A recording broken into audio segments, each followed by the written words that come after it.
वनवासाच्या काळात प्रभू श्री रामचंद्रांनी कधीही स्वतःला श्रेष्ठ मानले नाही. प्रभू श्री रामांच्या जीवनातील काही अशा गोष्टी जाणून घेणार आहोत ज्या आपल्याला एक चांगला माणूस बनायला शिकवतात. प्रभू श्री राम यांनी आपल्याला शिकवले की मी खरे बोलणे, संकटात धीर न सोडणे आणि प्रत्येकाशी आदराने वागणे, कोणतीही शंका न घेता ऋषींच्या आज्ञेचे पालन केले.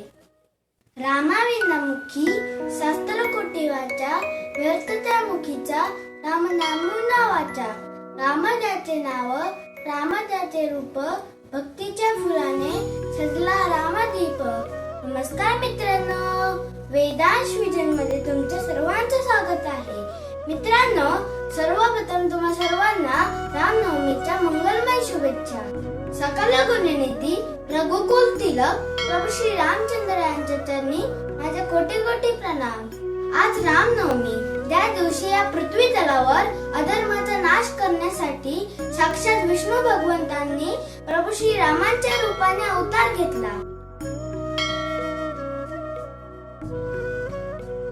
पण मित्रांनो, प्रभू श्री राम हे केवळ एक देव किंवा राजा नाही, तर ते प्रत्येक मानवासाठी आदर्श जीवन जगण्याचा एक वस्तुपाठ आहे.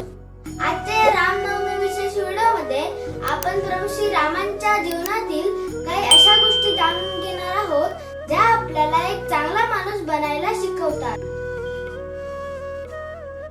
प्रभू श्री राम यांचे बालपण हे शिस्तीचे आणि गुरुभक्तीचे उत्तम उदाहरण आहे.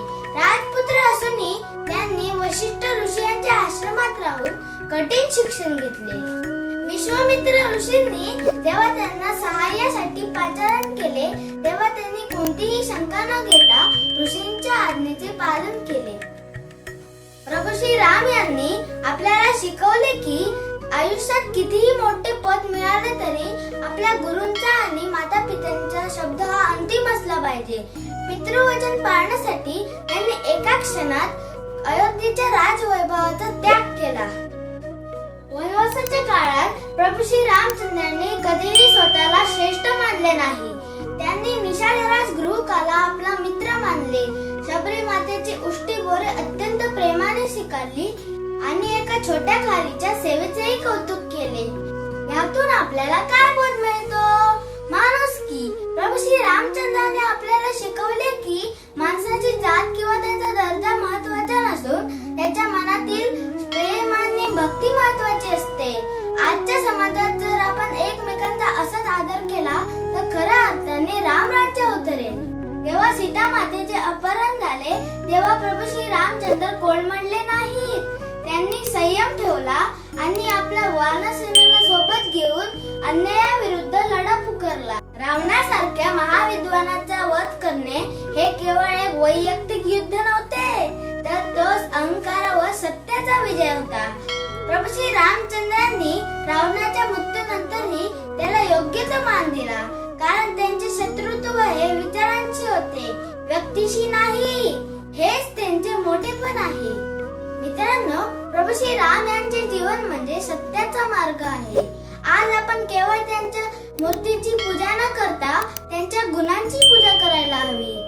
नेहमी खरे बोलणे, संकटात धीर न सोडणे आणि प्रत्येकाशी आदराने वागणे, हेच प्रभू श्री रामचंद्रांना अपेक्षित असलेले रामराज्य आहे.